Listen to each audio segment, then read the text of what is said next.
Um, Still Friday, January 10th. We are still here in the Ways and Means room. It is 10:35. Thanks everyone for your safe exit from the building during the fire alarm. It was not, in fact, a drill. It was a real event, and I appreciate everyone going on an orderly way. We are scheduling trainings with Capitol Police to run through various safety procedures, but they're going committee by committee, so it might take a little bit for them to get here. Generally, we actually go out the fire escape if we're on this floor, but I think many of us chose not to do that today. Probably we should in a real emergency, and then we head over to the pavilion and then find Sorsha, who counts all of us. More to come on that from people whose job it is to tell you about it. With that, really excited for Kirby Keaton to join us and talk about anatomy and tax. But first, Kirby, if you want to sit in the chair and you can introduce yourself and we can all introduce ourselves. And we're really glad to have you as one of our main legislative counsel with us. Let me turn off the video, the picture.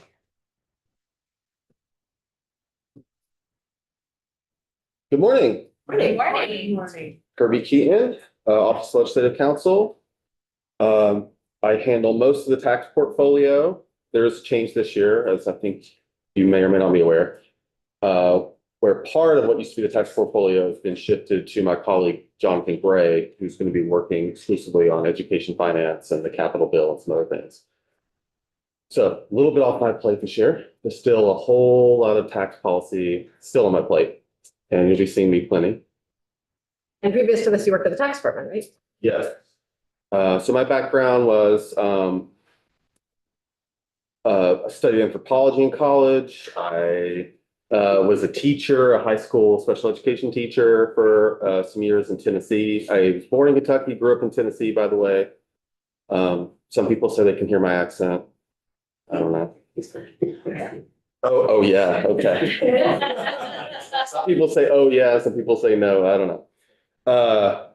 I probably work less hard at hiding it these days. That might be part of it. Yeah, so 10 years or more at Department of Taxes doing legal work before this. I also was a law clerk for Legislative Counsel before that.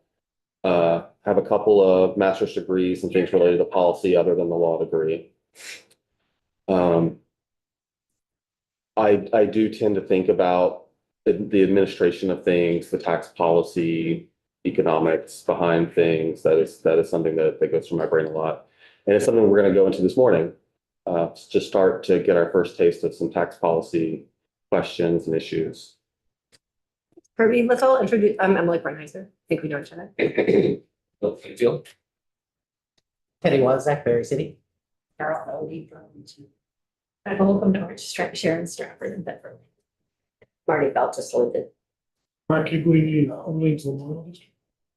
Jim Maslin, we met before. Carolyn Brannigan, Georgia and Fairfax, and Franklin County. Bridget Burkhart, South Burlington and Williston. I'm Charlie Kimball, Woodstock, Reading and Plymouth. Thanks, Kirby. Dive in. Yeah, let's go on in.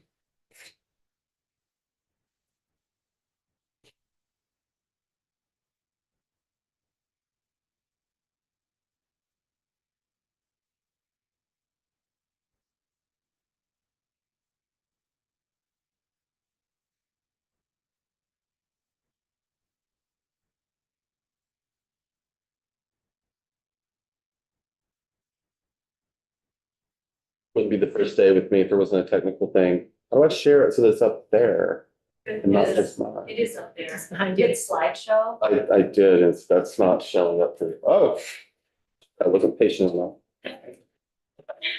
We're going to talk about the anatomy of a tax today. There's three kind of basic parts to it that are outlined that we're going to go through. First, the concept of a tax base, then a tax rate, and then a tax liability. And in the presentation, it's presented as tax base times tax rate equals tax liability as a way to think of it. That's kind of from a taxpayer's perspective, I would say. Another way to think of this is tax base, which is the people paying times the tax rate, the amount equals the revenue generated from the government's perspective. Like I was saying, tax base times tax rate equals tax liability. Each parts of these can be modified to reach different policy goals. And I think it's something these things are going to come up throughout the year in the committee. There'll be discussions about what the tax base should be. That is, who will be responsible for a tax or what transactions will it apply to. And then the tax rate itself, of course, which gets informed by how much revenue is required, or if there's policy decisions that want to shrink the tax base, that can require a higher tax rate possibly. So these things are all sort of interchangeable and interplay with each other. Generally speaking, the bigger the base, the lower the rate can be. If you need a certain amount of revenue through the sales tax, for instance, you could have a very large base by applying a sales tax to virtually every transaction that takes place, at least transactions involving tangible personal property, as Vermont does it. And then you could have a lower rate. But if you want to shrink that tax base by having a lot of exemptions, which Vermont does have quite a lot of sales tax exemptions, more than 50 when you take into account the different transactions, the different entities and others that have exemptions for them, then that shrinks the base, and then you need a higher rate to generate the same revenue.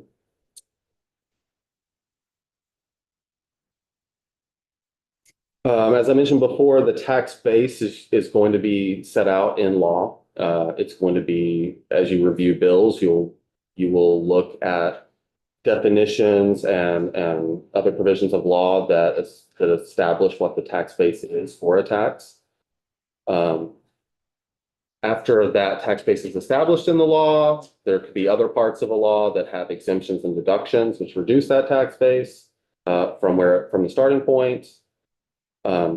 Exemptions can be full or partial, temporary or permanent. An example of a partial exemption could be an income tax. There's partial exemption for certain retirement income. And then a full exemption could be, one of the most basic is that the state of Vermont is generally fully exempt from all taxes. So that would be a full exemption. And then a deduction is an amount that's subtracted from the tax base. That's different than an exemption. Deductions you'll usually see with income taxes where certain types of income might not be included in the tax base. And that would be a deduction. Any questions before I go on? Right. So the tax base. Just generally speaking, at a very high level, full exemptions cost more to the state, but they're also simpler because it can be straightforward when you're just fully exempting certain transactions, or certain entities just simply don't have to pay this tax and they're not part of the tax base. Partial exemptions can be very complex. They can also require more compliance work by taxpayers and to administer. I think about these things in terms of something that's called transaction costs. And that's one thing I wanted to go over today. There's another slide on it later, but I often think about the impact of adding complexity. There's a tension between making something simple, easy to comply with, and then the desire to make it equitable, so it's tempting to carve out things here and there. But then depending on how that's done, it can be hard not only for the Department of Taxes to keep track of it and watch compliance, but it could be very hard on taxpayers to know what they need to do to comply with the law. So an example here is that federally taxable Social Security income is fully exempted from Vermont personal income tax for some taxpayers, but it's only partially exempt for others. So those with that kind of income, when they go to file their income taxes, have some learning to do to know what they can and can't qualify for. And it adds some complexity. So deductions tend to cost less to the state, but they're also less valuable to taxpayers, generally speaking. So for Vermont's personal income tax, there's a state level standard deduction, as I'm sure you're all aware of, and it reduces that taxpayer's tax base. But it's not the same as being, fully exempt from income tax, obviously. So transaction costs. So what I think about when it comes to the tax base and when we're doing the work we do here is, for one thing, so transaction costs, so I can define it before I jump into it, is it's basically the cost of participating in a market. That's how an economist would put it. So for a business, it's not just a matter of making a thing and then selling it on the market, or buying a thing and being a retailer and selling it on the market. What other costs are involved for you to do your business? And the more added transaction costs there are that pile onto that makes it harder for economic growth. You're taking time and resources away from that economic activity that's having to be spent to comply with things. And it's not just taxes. I mean, this concept it would apply to other work you do here, any regulatory work, anything involving government. So there's certain types of transaction costs. There's the ones that tend to relate to taxes are the search and information costs, or having to pay for someone to do it.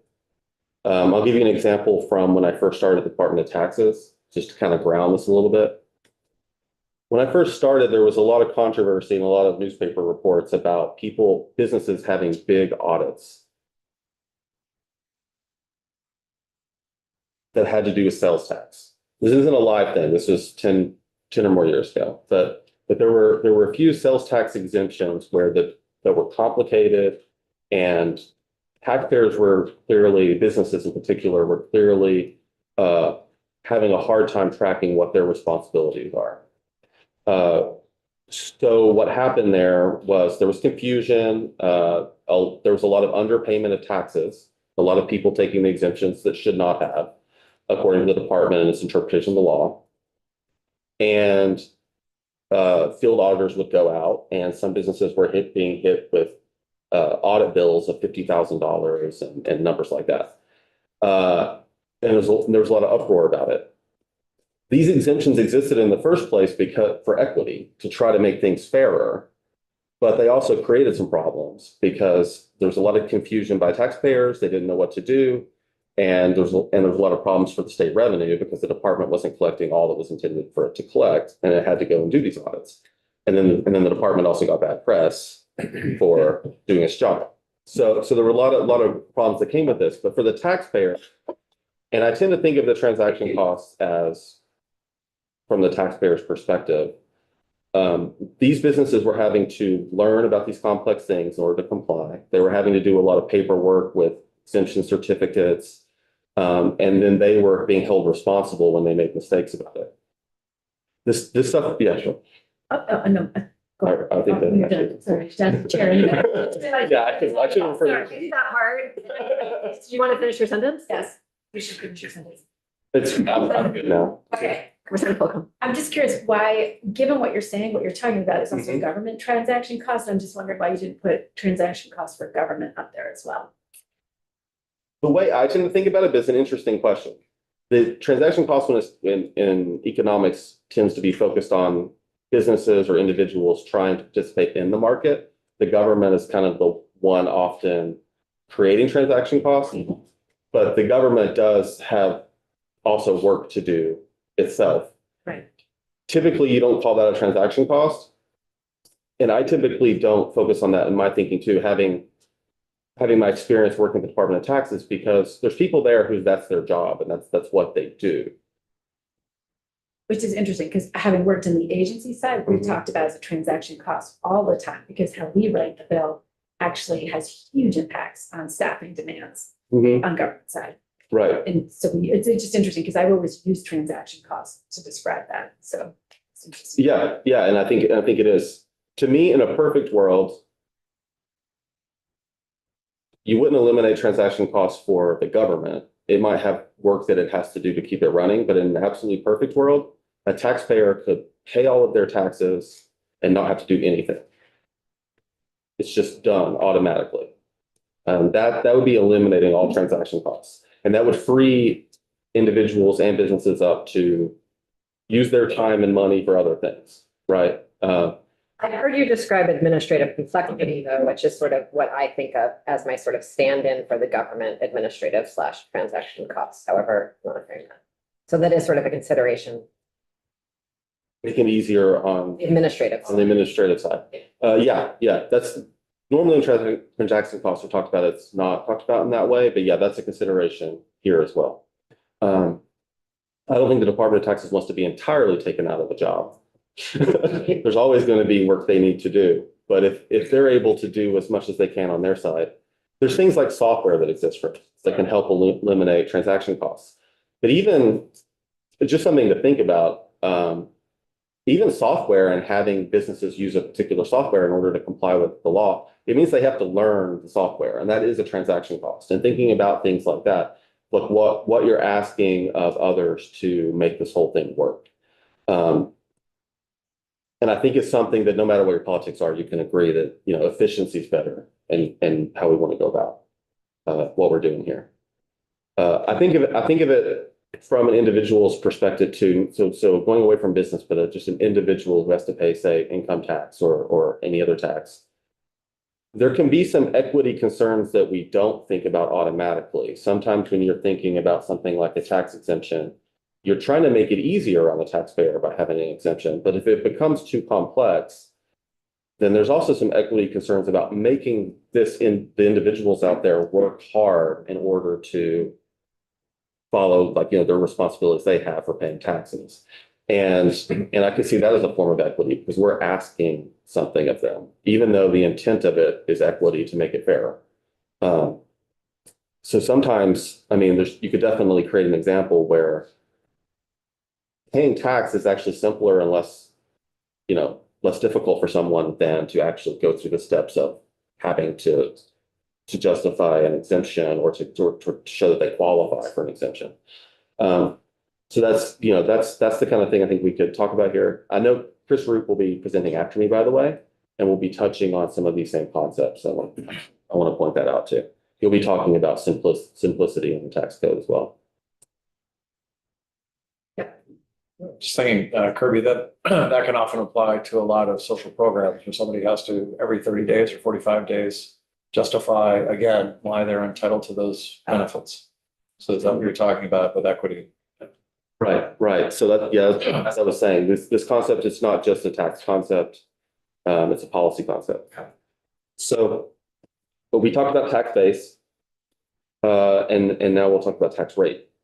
So in this equation that we have for the purposes of simplification, we can talk about tax rates as something that's fixed, like a 6% sales tax on all taxable transactions, always 6%, or tiered, which could mean that you have a different rate depending on your situation. Tiered rates are typically structured as a series of brackets. So you can think of Vermont's personal income tax brackets. That's a tiered rate system. Most tiered rate systems tend to be progressive because that's why you would have a tiered rate. Progressive. So here's a tax concept for you in case you've never heard it, and it's something Chris will be talking about later also. But there's progressive versus regressive is the terminology that's used. Progressive tends to mean that a tax is tailored toward ability to pay.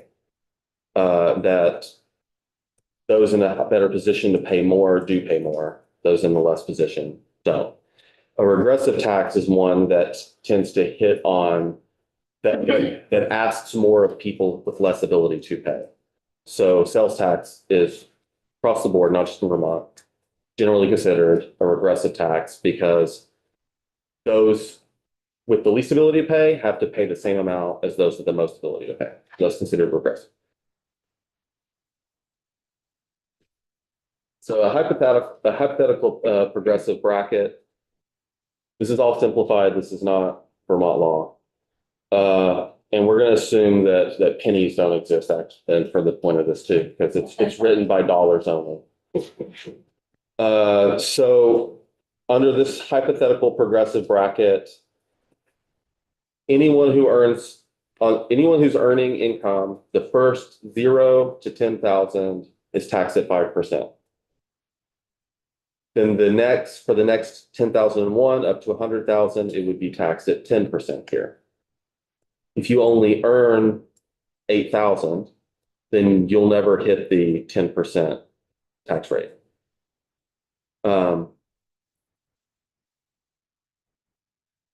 The key with these brackets, though, is that first 10,000 is always taxed at 5%.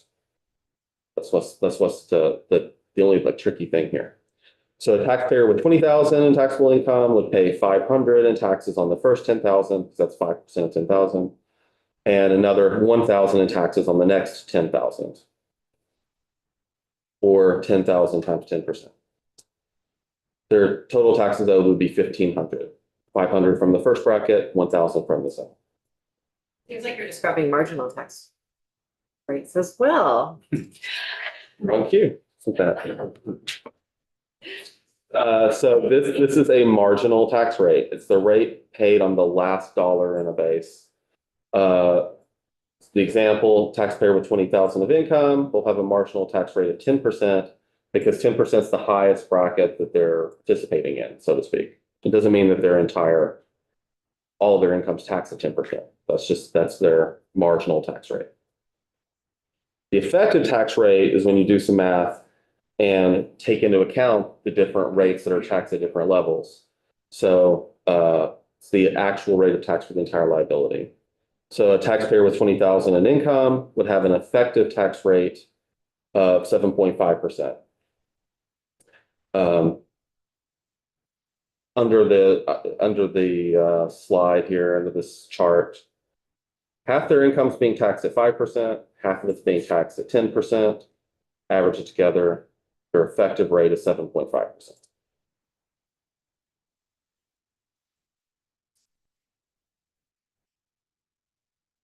That takes us through tax rates generally. And now it's tax liability.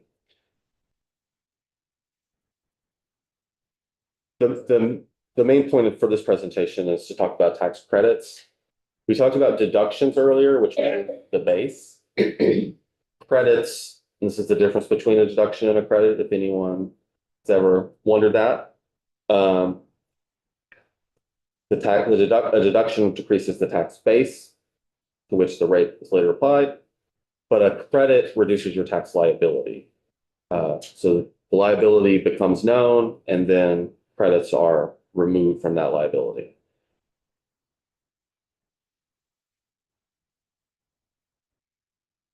Some more tax terminology. You'll hear, I'm sure, plenty of times reference to refundable tax credits versus non-refundable. A refundable credit is one in which if the liability goes below 0, then the government, Department of Taxes in most cases, will issue a check for that. We'll pay that person back for a refundable credit, even if their liability reaches 0. Some examples in Vermont for income tax: there's a child tax credit, there's a child independent care credit, there's the earned income tax credit. Those things are all refundable. So an individual could receive money back after using those credits. A non-refundable credit is the opposite. If your liability hits 0 using a non-refundable credit, there's no refund. But in many cases, there is something called a carry forward where you can use the credit in the future.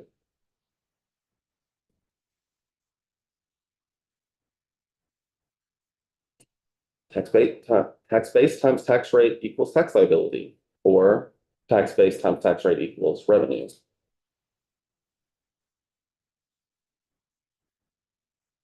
Any questions? It only gets harder from here. Okay. No questions? One thing that I was just thinking of as you were speaking, and I'm sorry, this is a little off the cuff, but just the purview of our committee, to clarify, is taxes and fees, main body of work. that other revenue to the state, bonding to some degree, grants to some degree, interest revenue to some degree, and escheats to some degree. But those all also have other committees that touch them. What is not the purview of this committee is fines, because they are not designed with the intention of bringing money into the state. They are designed as a deterrent to behavior. And so the state does not want to receive fines. They want to change behavior. And so fines are not the purview of this committee. In an ideal world, taxes are about sort of the difference between a tax. Will you describe the difference between a tax and a fee? Sure. Thank you.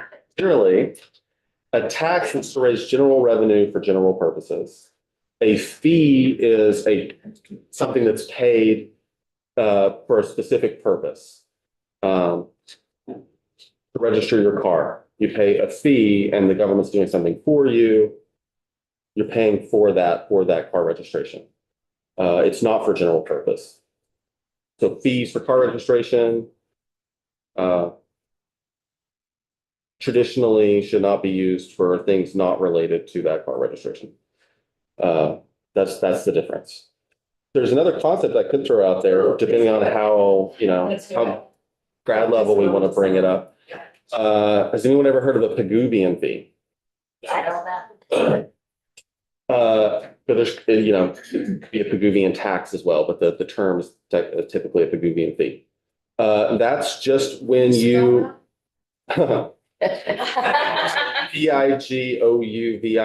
maybe? Yes. OUVIAN. Is that what I said? I don't know. You did. Okay. So a Pigouvian fee is just the economics term for when you have a tax or a fee that you're trying to dissuade people from a certain behavior. So like a sin tax is a Pigouvian fee. And at least last time I studied this, I mean, there's a lot of research out there about how it's questionable whether they work that well. I think in Vermont, we have very high taxes on cigarettes and tobacco. And I think that there is some evidence that having like a 100% tax is an effective deterrent. But in a lot of other cases, a lot of research that's been done has shown that it doesn't actually change behavior much. So that's just one thing to keep in mind when it comes to thinking about using something as a disincentive, is that I'm sure that you can do more research for yourself about the Pigouvian fees and their effectiveness, but that's something to think about. And the opposite of a Pigouvian fee is just, using taxes or fees as an incentive for something. And I think it would come with the same questions, whether that's going to actually change human behavior or not. And it can be hard. It's hard to know that. There was a study that's probably about 15, 20 years old now that was done in Israel with the problem of, and I'm sure some of you can relate with this, the problem of the childcare centers having people, That study. you know this? Read the study, yeah. Being late to pick up their kids, and then they introduced a fee for it, a Pigouvian fee.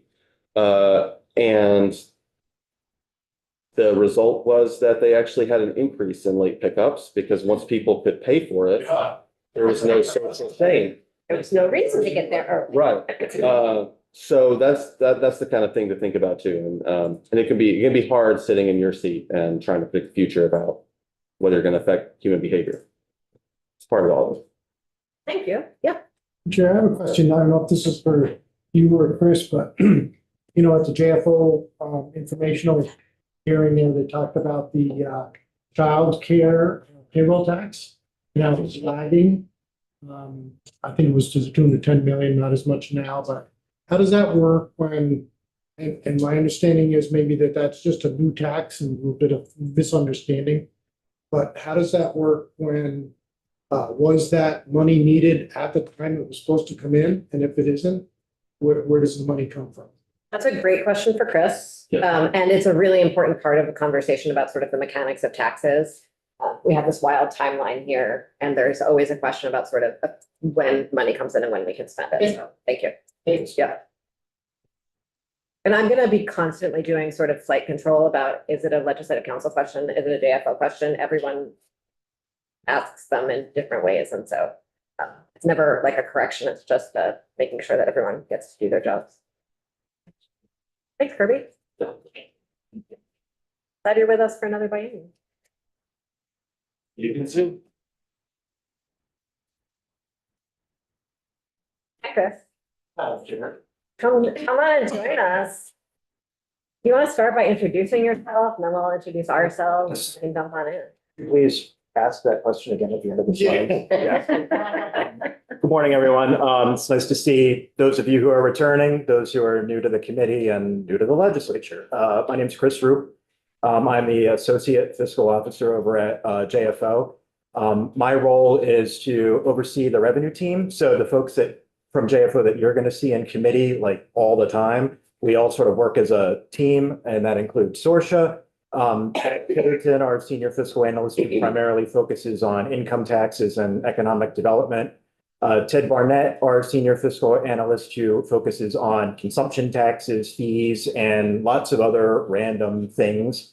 And we hired a new analyst, James Duffy, and he will be focusing on some of the energy and climate portfolio and a lot of other random issues. So you'll see the same sort of rotating cast of characters coming through depending on what the bill is and what the issue is and who wrote the fiscal note. This is my 5th legislative session already. Time flies when you're having fun. I got hired to be the transportation analyst initially, so I staffed those 2 committees. Then I took on pensions because that was a thing a few years ago you may have heard about. And then last session was my first session in this current role. So this is my 2nd session here. So this is a really great committee. If you're new to Ways and Means, you're really lucky to be here.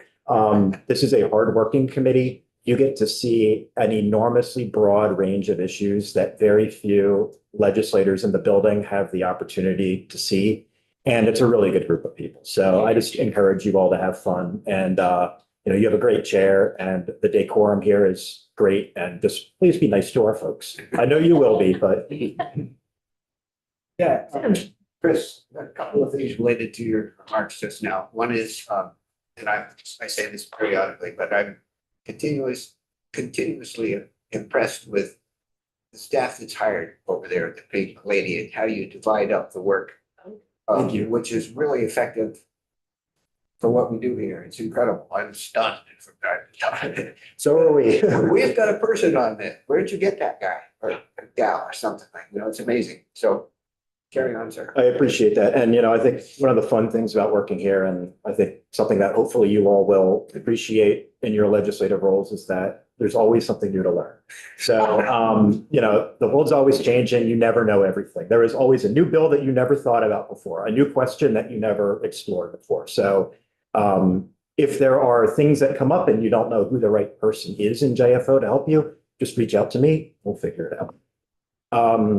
So with that, I'm also going to apologize. I sometimes talk really fast. I'm a Philadelphian. I sound like I got a mouthful of marbles. I try to be slow and clear, but if I say anything that is just like, what did you just say? Like, can you repeat that? Just let me know. And sometimes the brain moves faster than the mouth, but. We're all going to introduce ourselves now before you jump in. I'm just going to put this before I forget. You know me, I'm Representative Kornheiser.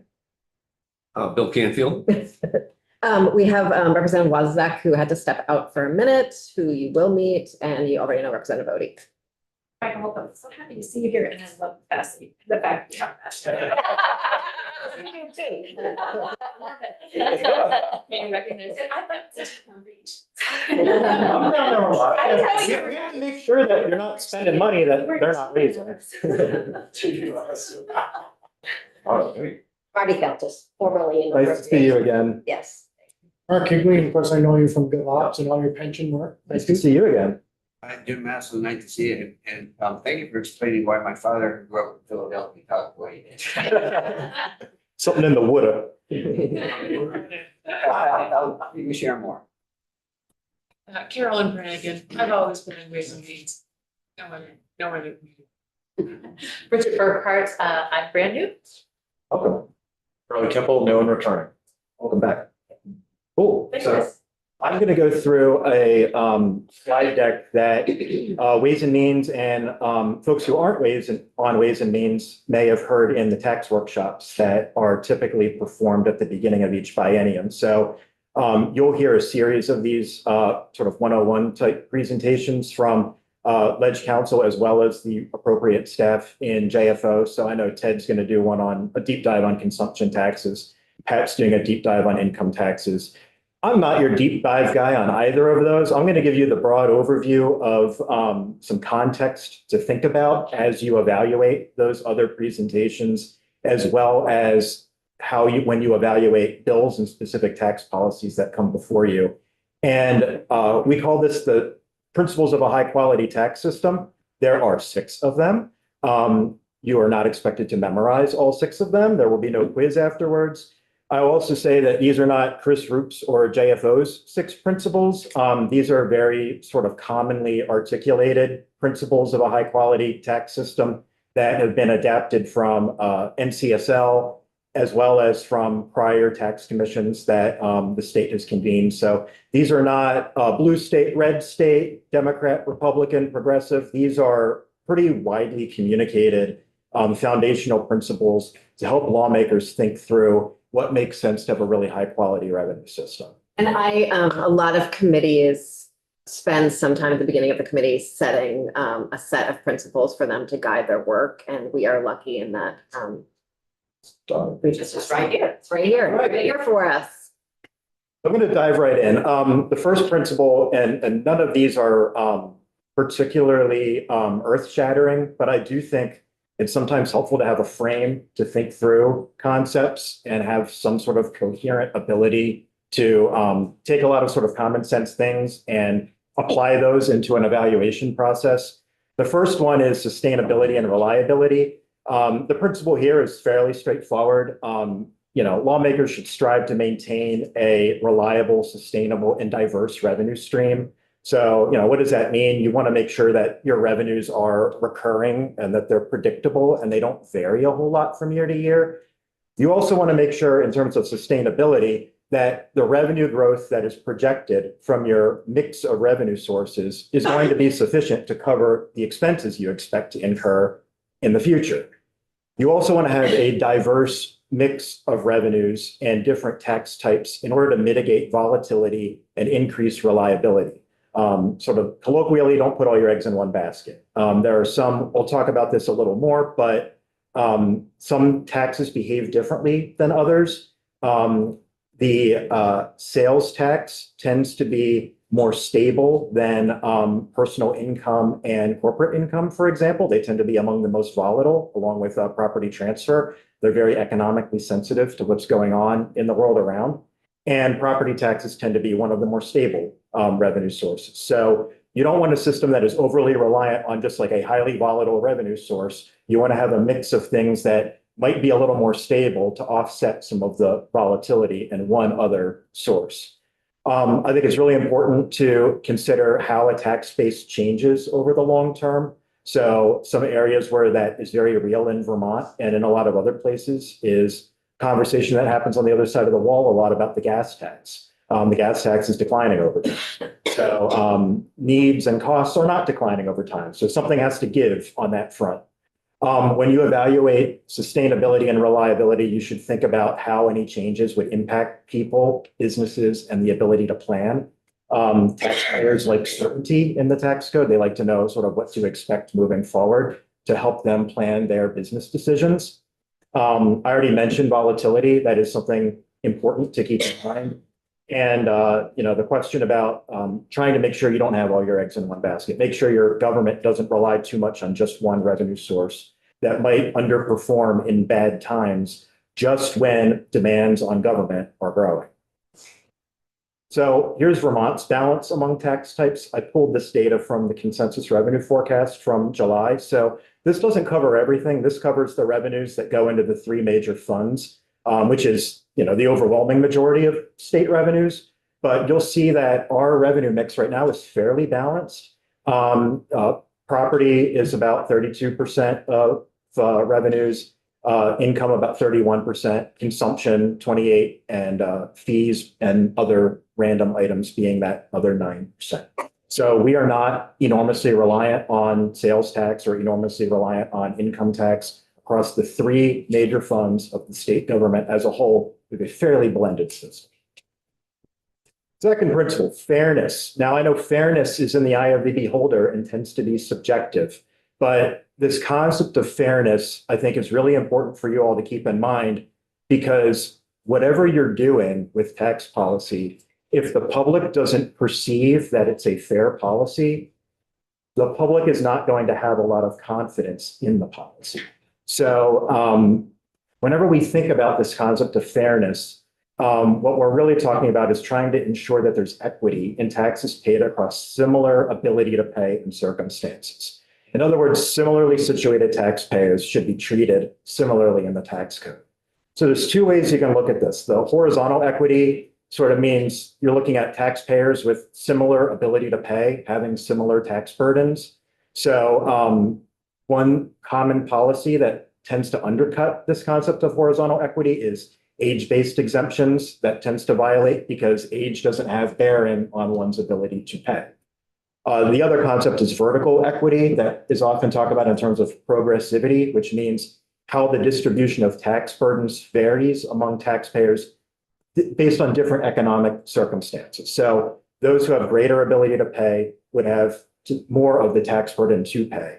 Vermont's tax code as a whole, and I'll get into this in a few slides, is fairly progressive. It is very grounded in people's ability to pay, but that is not a principle that you can easily apply to every single tax. I make that comment really about our tax code as a whole.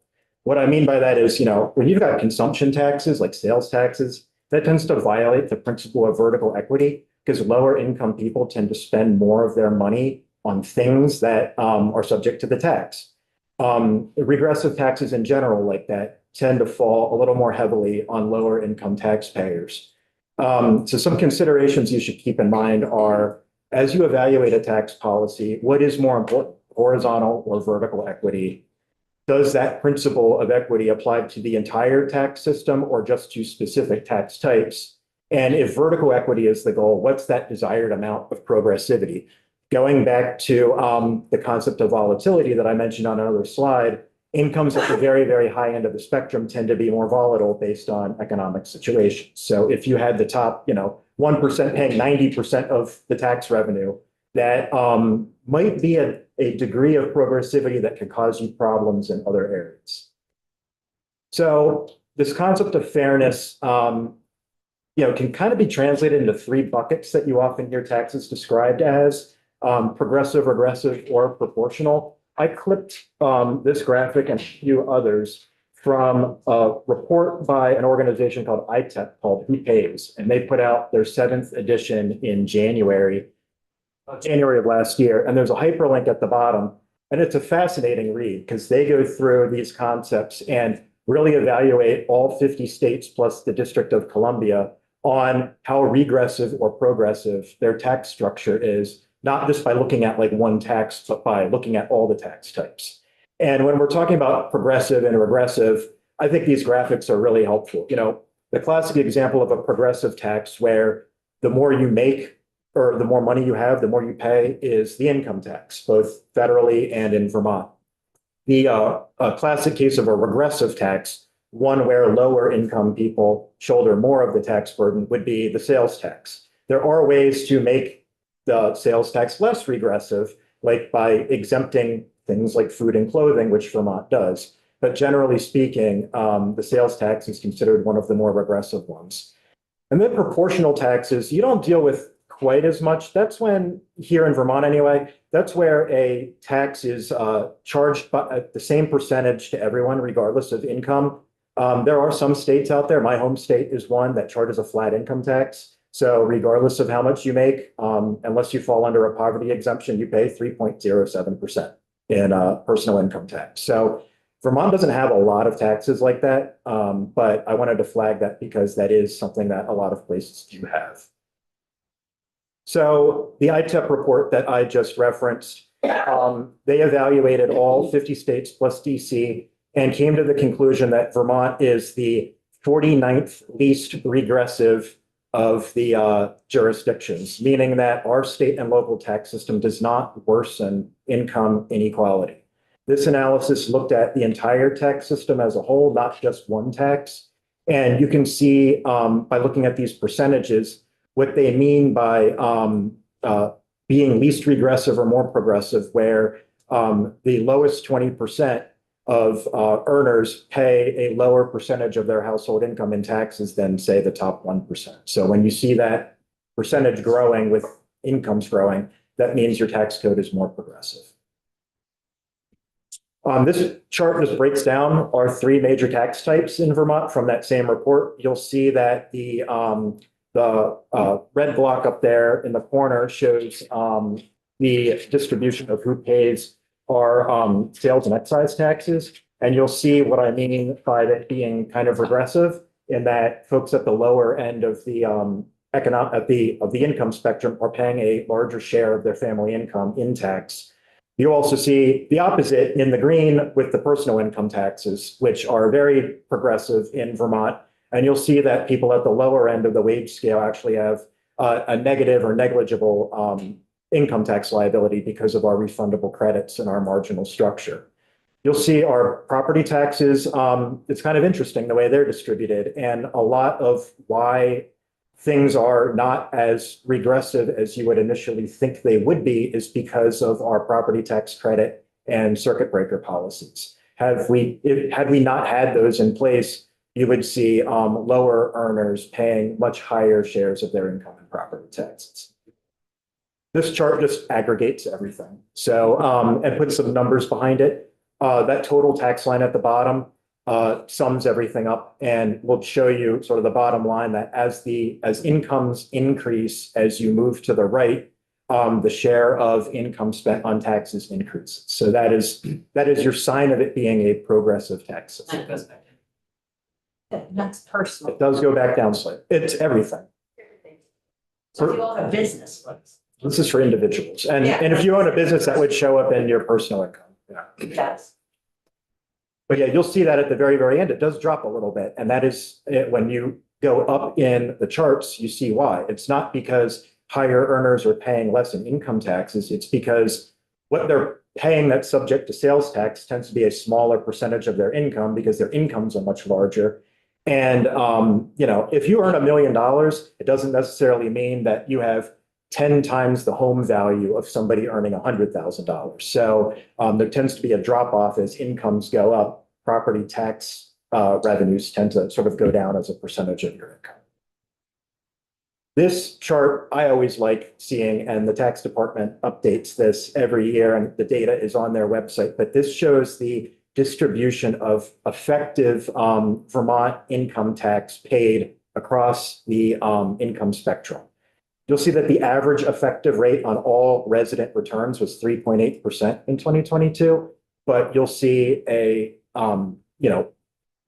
most filers, resident filers with an income below like $150,000 are paying less than that effective tax rate. At the furthest to the left end of that spectrum, you'll see those negative tax liabilities or very, very small tax liabilities. Again, that's due to, in large part, to our refundable tax credits that are available to lower income families and families with children. And then as you move further up, the higher you earn, generally the higher your effective tax rate. So that is when you see that sloping line moving in that direction, that is a indicator that you have a fairly progressive income tax structure. Third principle, simplicity. This is kind of a no-brainer. The tax system should be easy for a taxpayer to understand and comply with, and easy to administer. You want informed taxpayers who understand how the tax works. Vermont does a remarkable job collecting revenues, primarily on a voluntary basis. You want people to voluntarily comply with taxes. It is really expensive and really difficult to have to do a lot of compliance work on the back end. And the more convoluted your tax system is, the easier it is for people to find loopholes or sort of work the system to their advantage. And all of that can undercut the public's confidence in your tax system. So some of the considerations you all should think about are how well do taxpayers understand what they need to pay each year? Are taxpayers informed about how the tax is assessed, collected, and enforced? Is it equally easy for all taxpayers to comply with, or do you need to spend a lot of money on CPAs to comply with this? Does the system minimize those compliance costs on the tax department as well as on filers who are trying to prepare and make sure that they're doing the right thing and staying in compliance with the law? You know, at the end of the day, how simple and efficient is it to administer and raise revenue? The more, it's clearly not efficient to spend a whole lot of money trying to collect a dollar of tax revenue. So you want to have a system that's fairly easy to collect the money. And is there existing infrastructure in place to efficiently manage and administer that tax change? One of the classic examples of simplicity in the tax code is that I can think of comes from my time on the other side of the wall around gas taxes. You know, whenever you go to the pump and fill up your tank, you're not paying the gas tax directly to the merchant because there's merchants everywhere. That tax is levied one rung upstream at the wholesaler level. So there's a small group of taxpayers, the folks driving the really big truck that comes and delivers the gas at the retail point of sale. They're the ones that pay the tax. So there's a much smaller universe of people who are very conditioned to pay this tax as a core part of their business. And it's a lot easier to collect that tax than to go after so many more retailers here at the gas. But there is a trade-off between these concepts of simplicity and fairness. You know, decisions about simplicity might be made to achieve a specific policy goal, but at the expense of having a really fair tax code. So, a classic case of that is consumption taxes like the sales tax. We talked about how they're inherently regressive, but think about what a nightmare it would be to try to assess that based on the payer's ability to pay. I mean, like, how do you tease that out every time you buy something? Decisions about fairness, however, might be made to achieve specific policy goals, but at the expense of simplicity. And the classic example of that is the renter rebate and some of the taxpayer provisions in our school property tax system. What you all need to strive to do is try to find that balance that strikes between, there's not a perfect solution, but you have to strive to find balance between fairness and simplicity. So some ways you can go about doing that are having a diversity of revenue sources, like I mentioned earlier. So you might be able to build more fairness in one tax, like the income tax, and that can offset some of the less fair elements in other taxes, like the sales tax. So at the end of the day, your total tax liability can still sort of factor in the fact that, one piece you pay might be regressive, but you might get a benefit on another piece you pay. Exemptions for necessary goods, services, and expenses, or exempting a portion of value from taxation can help strike this balance. So exempting, food and groceries from the sales tax is sort of a classic example. A lot of states do a homestead exemption on property taxes where they just blanket exempt a certain amount of the value rather than do the system that we have. Something I really want you all to keep in mind, though, is this committee spends a lot of time thinking about these concepts, but also keep in mind scale and applicability. So you might have a flat tax or a fee that is inherently regressive, but it might not be financially significant to any one individual. And when you all were looking at DMV fees a few years ago, this conversation arose. And the classic example I can think about is the $8 that you pay every year for that car inspection sticker in the corner of your window. $8 a year translates to about 2 cents a day. Your mechanic is not going to be able to do an income sensitivity on how much you pay for that inspection sticker, but it's such a small amount of money to the average individual taxpayer that magnitude sort of mitigates the fact that it's inherently not progressive. But we should also remember that 2 cents a day, that $8 a year registration raises like $3.5 million because the base is so large that such a small rate that 500,000 people pay every year can raise some real money. You should also be mindful of the fact that there are some taxes out there like excise and consumption taxes on alcohol and cigarettes that might be inherently regressive. And that's certainly an important consideration, but it's also it's important to be mindful that not everybody pays every tax equally. So there is some ability for taxpayers to pick and choose on some of these more discretionary taxes. There are other taxes where people have no choice just based on their circumstances. Like I mentioned with the inspection sticker, a broader tax base tends to translate to lower tax rates. And that's just something to keep in mind where you're trying to strike this balance between simplicity and fairness. So I just want to walk you a quick example of Vermont's personal income tax. You know, personal income taxes make people's head hurt sometimes. They make my head hurt sometimes, but the more I've learned about it, the more I've come to appreciate that Vermont system is actually fairly simple as far as these things go. And that is because we are tied to the federal definition of adjusted gross income as our starting point for calculating tax liability. So you start with federal AGI, and then Vermont's tax code allows some additions to that federal definition of AGI for things like bonus depreciation and interest for non-Vermont state and local bonds that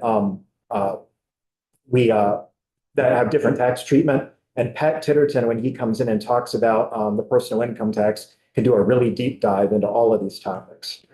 Then we also allow some subtractions from that federal definition of AGI. So Vermont offers a standard deduction, also a personal exemption, and some other subtractions from from AGI for interest income on US federal government bonds. We have a capital gains exclusion that is somewhat complicated. I'm not prepared to go through all the ins and outs today on, but I'm sure Pat can if you want. We do have a Social Security exemption. I'm sure some of you have heard something about here and there. It is a frequent topic. Pat is updating an issue brief on this topic, and it will be released pretty soon. But it is a common misunderstanding that Vermont taxes all Social Security. In fact, we have an exemption where if you're a single filer, we don't tax your Social Security unless your AGI is over $50,000. And then there's a phase out over the next 10,000. If you're a married filer, that threshold is 65,000. So if you're at a very low end of the income spectrum, you are not paying Vermont taxes on your Social Security income unless your total AGI is above those levels. So once you figure out your federal AGI and you make those adjustments, you add a few things in, you subtract a few things, you end up with your Vermont taxable income. And that is the amount that you then apply through Vermont's tax code and the tax rates and tax brackets to figure out what you owe. Our system is actually not that complicated. Representative Kornheiser and I were at an NCSL conference and we heard about all the other states and how they do it. And those states that adopt their completely different definitions that have nothing to do with federal definition, there are states that are still linked to the federal tax code from 9 or 10 years ago. The chair mentioned yesterday, I think, that one of the things you all will do is the annual link up in the miscellaneous tax bill. That is how you all conform Vermont's tax code to whatever the federal tax code is in effect at the time. So it's sort of a must-pass provision that you see every year. Principle number 4, and I'm almost done, I'm 3/4 of the way done, is economic competitiveness. It's no surprise to you all that states compete. It can be risky to be an outlier with other nearby states. It's important to know that taxes are not the only factor that drive location decisions. There are other things like access to labor and workforce, energy costs, your access to markets, whether you want to locate in an area that has an agglomeration of similar type industries. There's a lot of other factors, but you should be mindful of the fact that it can be problematic if you have a tax system that is like very, very significantly an outlier from similarly situated or similarly located states. Because that could encourage tax liability shopping and interstate migration. And that, for obvious reasons, is not an ideal thing for any state. So one of the things you should think about when you're evaluating tax policy is, does the tax incentivize tax shopping and avoidance? Would the tax unnecessarily harm Vermont taxpayers and the economy? And, if a system puts a state significantly out of line with other states, how much does that matter in practice? Again, an example I, often heard was how do our vehicle registration costs compare with our neighboring states? And spoiler alert, we're a bargain than some of our neighboring states, but even if we weren't, how much is that really driving people's decision across state lines? So it's something that it's very important to know where you are within the lay of the land, but it's also important to ask yourself the question of how relevant it is. And if you're an outlier in one area, to the negative, are you an outlier to the good in other areas that sort of outweigh things? So you can't just look at one thing. You really need to look at the system as a whole. So to that end, I just wanted to give you a little glimpse of how we compare with some of our neighboring states and also highlight some nuances when you make these comparisons. You'll see here, I posted the 2024 tax schedule for Vermont's personal income taxes for a married filing jointly filer. And you'll see here how as incomes increase, the effective tax rate on those brackets increases as well. I want to reiterate that I think you all know this, but I am always surprised about how many people I run into who don't, that the difference between a marginal tax rate and an effective tax rate. If you look at this chart, it doesn't mean if you make $295,000 that you're paying 8.75% of your income in taxes. All that means is you're paying 8.75 on the amount of income you earned above that $294,600. So every little bucket of income is taxed at a different rate. It's not that your income falls at one level, therefore all of your income is taxed at that rate. So like the other slide showed, even though the highest bracket we have is 8.75%, the average effective tax rate paid by Vermont resident filers is like 3.8%. And that's accounting for all of this marginal tax. The chart over on the right shows you the highest brackets in neighboring states. You'll see some things that are very interesting here, but I also want to highlight some things that are not shown on here. You'll see Massachusetts, that 9% on incomes over, $1 million and change. What that doesn't show you on the chart is that the base income tax for everyone else in Massachusetts is 5%. So that is a little bit higher than our average effective tax rate of 3.8%. My point here, also with New York, that $25 million, you have a very small handful of people paying that. That is a relatively recent change. My point when saying this is it's very interesting to compare the top marginal rates and where they take effect from state to state. That only gives you a little piece of the picture. You also want to look at what are the brackets for those states? Like what is the average experience of your average tax filer in terms of like what they're effectively paying? Because sometimes people get sticker shock by looking at that top rate, but it really doesn't reflect like the experience of the average taxpayer. So where you need to also look at the income bands and what the rates are for each of those bands to really get a full picture. Yeah, and I want to repeat something that Chris said earlier. Each of these tax types, we're going to have a deep dive into. He's doing a surface on all of them. Go ahead. It's interesting that a lot of publications just pick up that top marginal tax rate, and that's what you hear about. Vermont is terrible because of this top marginal tax rate and doesn't look at the effective tax rate. Yeah, and it's a great point, and I think it's a classic example of like where you stand depends on where you sit, and like what you care about the most sort of depends on like what your situation is.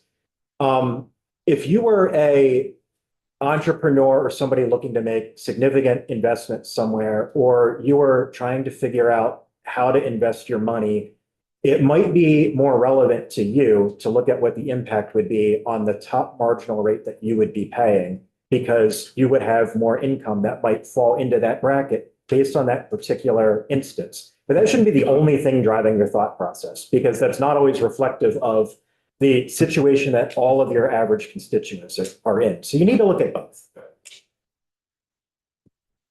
Sales tax, rooms and meals. This chart will compare all of our neighboring states based on their state level taxes. So you'll see here that Vermont, our sales tax is 6%. We also have the meals and rooms tax at 9%. And there's an alcohol tax that I did not list that's at 10%. You will see that we are not really an outlier when it comes to other neighboring states in terms of the rates they assess. But a really important caveat I want to mention is that not every state taxes everything the same. So it's very common that New England states most states exempt groceries from the sales tax. There are still some states out there that tax groceries, fewer and fewer, sometimes at lower rates. But looking at the rate as one piece, you also have to look at the base and look at what the rate is subjected to. It's also important to remember that not everybody pays all these taxes equally. You know, an average Vermonter probably pays more in sales tax than they do in rooms taxes. Out of towners probably pay more in rooms taxes. So thinking about who pays is an important part of your considerations as well. I also wanted to flag that these are the state level rates. This doesn't reflect anything that's levied at county or local levels. So it doesn't reflect our 1% local option tax that's in place in a lot of places. You see those 4% at New York. Nobody in New York State has ever paid 4% because there's also county level taxes on top of that. So in New York City, I think it's like 8.875. Anyone's ever stayed in a hotel in New York, like the. Exactly. Yeah.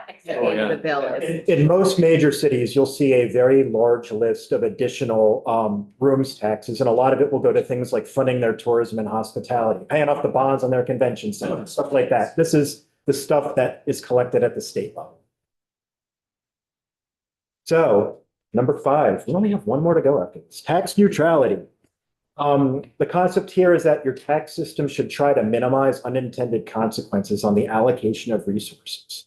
You know, you want a tax policy that you have credits and deductions that achieve some clearly articulated goal at a reasonable cost. And you know, oftentimes taxes are created to either encourage or discourage consumption or production of goods and services. You know, cigarette taxes are not put in place to encourage cigarette consumption. There are also sometimes, you know, little carve outs that states will do for a favored industry or business for whatever policy rationales they may have. It's important to remember that when you do that, it can change the allocation of resources.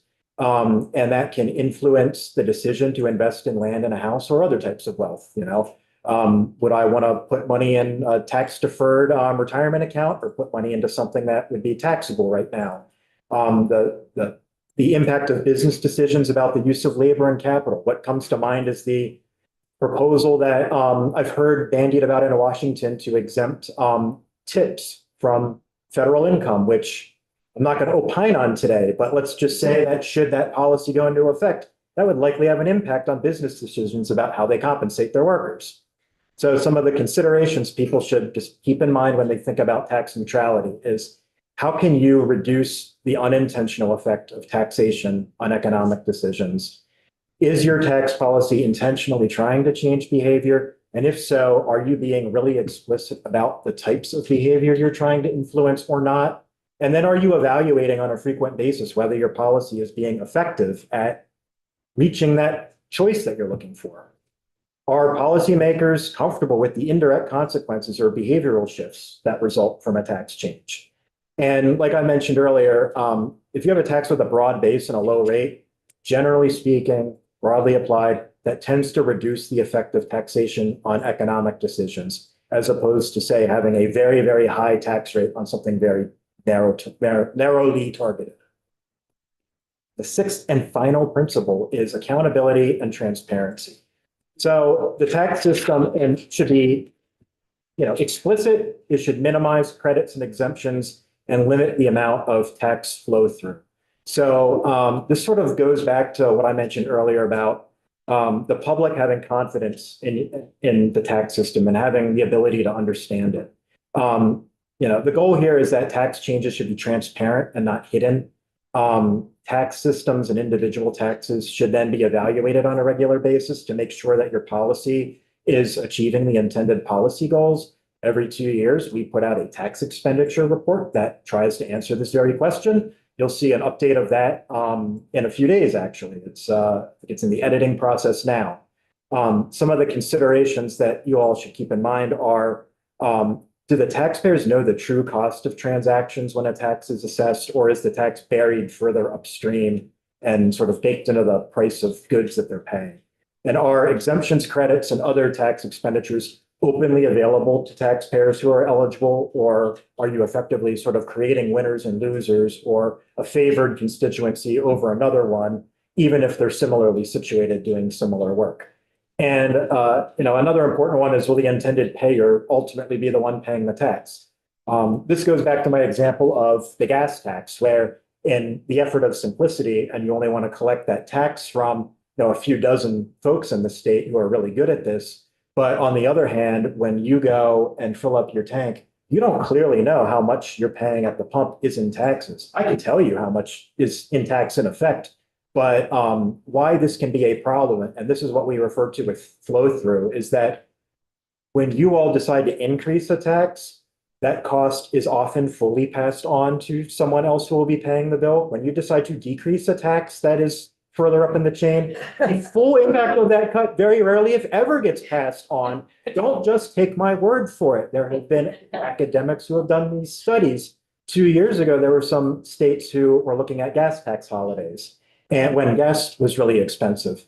And I know the Wharton budget model at Penn, my alma mater, looked at this, and they found that only a portion of the benefit of that gas tax holiday trickled down to the price you pay at the pump. So that's why it can be important to be mindful of the fact that when you bury taxes further upstream, there's a trade-off involved that you should be mindful of.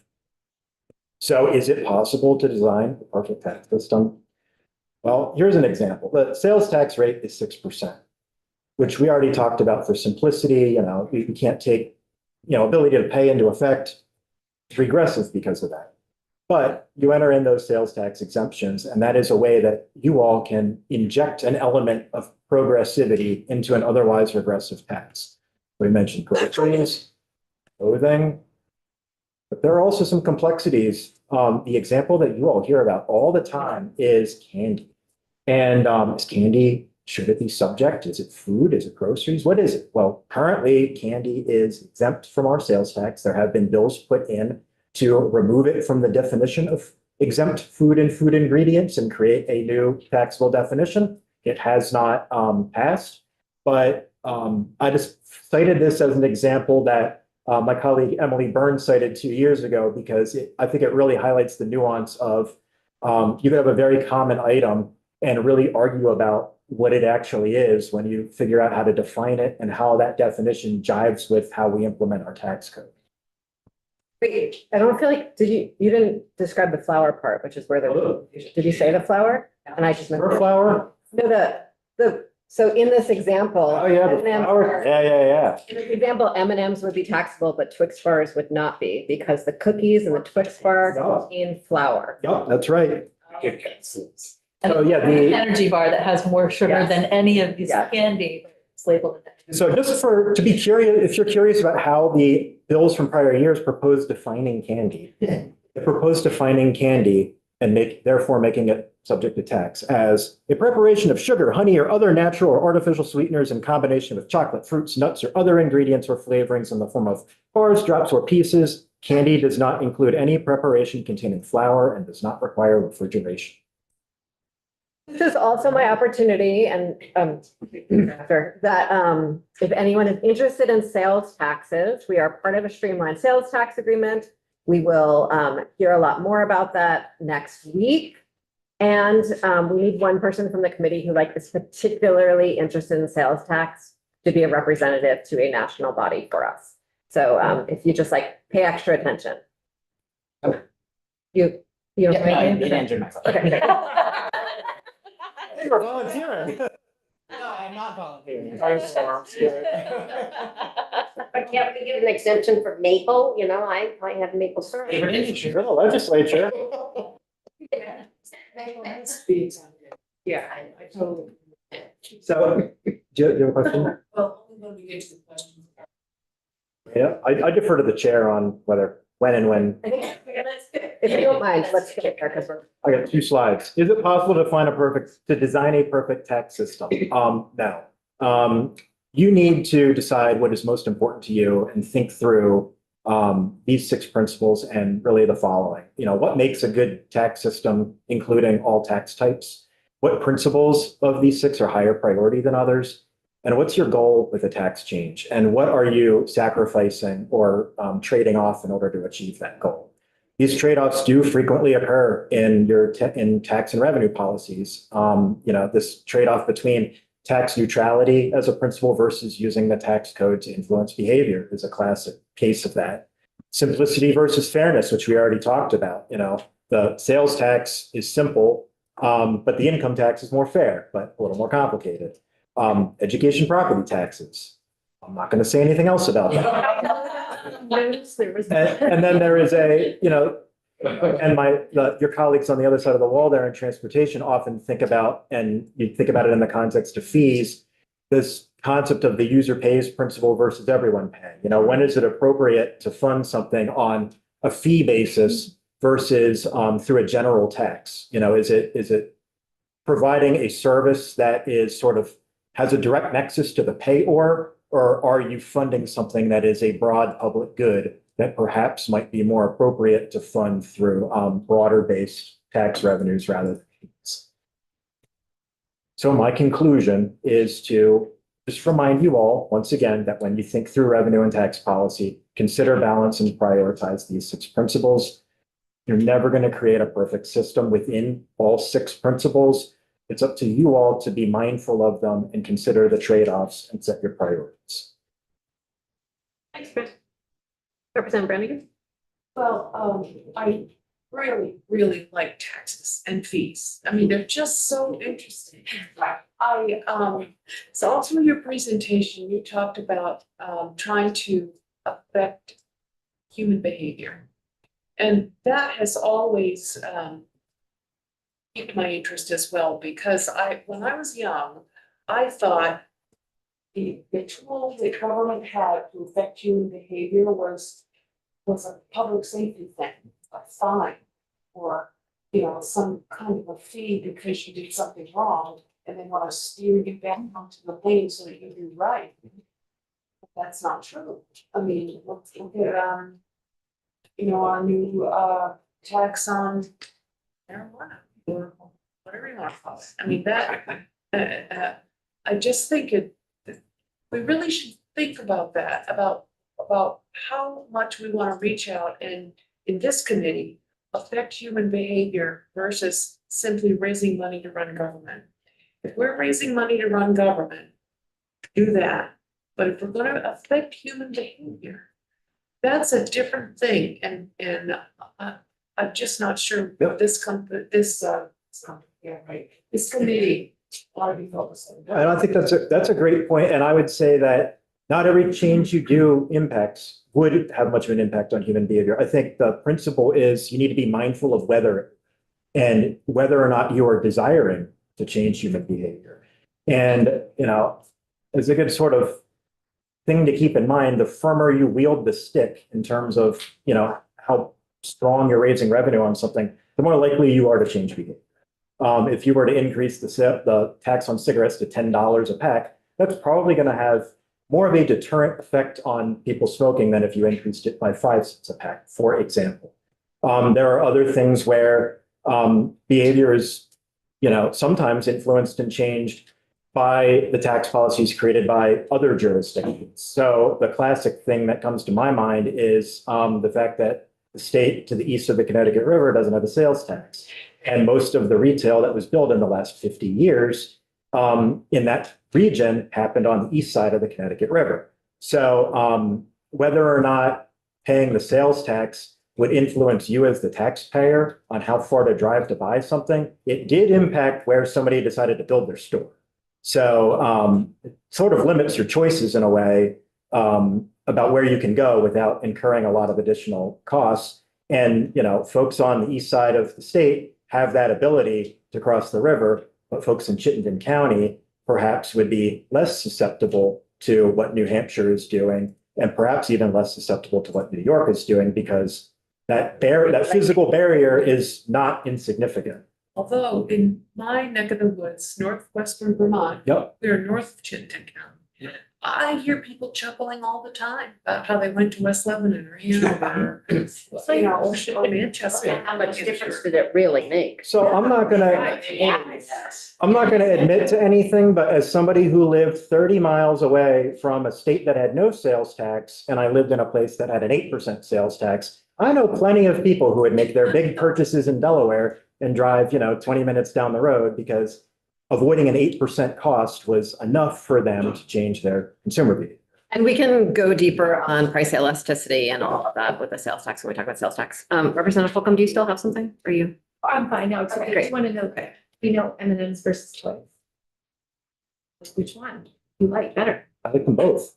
Chris really likes candy generally. Representative Maslin, did you have something? And then we're gonna wrap up. Some right comments on the Connecticut River, for example. And I've said these just before in other years, but it's true, there's no sales tax in West Lebanon. But a lot of people drive there because everything's there. Right, yeah. Exactly. There's no. You can find the same stuff in White River Junction. Exactly. So, the contrary or why the ordinance has to do with tobacco taxes and particularly gasoline. I can get gasoline in White River Junction for almost the same thing as I can at White River, and their taxes, two state regimes are very different. Largely because one state's hiding behind the other. I mean, in Vermont, sales taxes on gasoline at the pump are less just because they're taking advantage of the fact that they don't have to pay the tax, somebody else does. Now, on, as far in Woodstock or further beyond. There are definitely games that state play with regards to these taxes. And I could go on, but y'all figure that out myself. And we can go deeper into all of that. And Kirby recommended a really interesting study in his presentation. And yeah, this balancing act is going to be pretty much our work this session. One sort of piece of all this that I have been thinking about a lot lately is people talk about how frustrating it is that they can't understand their property taxes. Very few people talk about how frustrating it is that they can't understand their income taxes. And so I think there's a question about why there's an expectation of simplicity in one tax type versus another that really leads to why there might be frustration or sort of which tax types are more likely to require a bigger emphasis on one of these principles than another, I think is part of the puzzle. So thank you everyone for a great morning. A few pieces of housekeeping. After lunch at 1 o'clock, we are actually in the pavilion for a joint hearing with Senate Finance, which is newly appointed, and that's exciting. Please try to be on time being over there so we can all find our seats, figure it out. Joint hearings always have a little bit of extra logistics attached to them. And like to have a tradition of every Friday, everyone does their very best to tidy their desks so the table can be dusted on a week-to-week basis, especially the center of it.